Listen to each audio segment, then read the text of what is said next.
सुहृदं सुलभं सुखदं स्वनुजं च सुखाय ममोघशरम् अपहाय रघुद्वहमन्यमहं न कथञ्चन कञ्चन जातु भजे।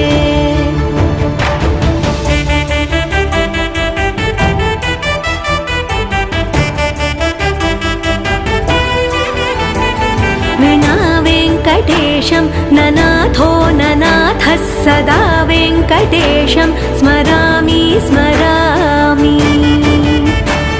हरे वेङ्कटेश प्रसीद प्रसीद प्रियं वेङ्कटेश प्रयच्छ प्रयच्छ।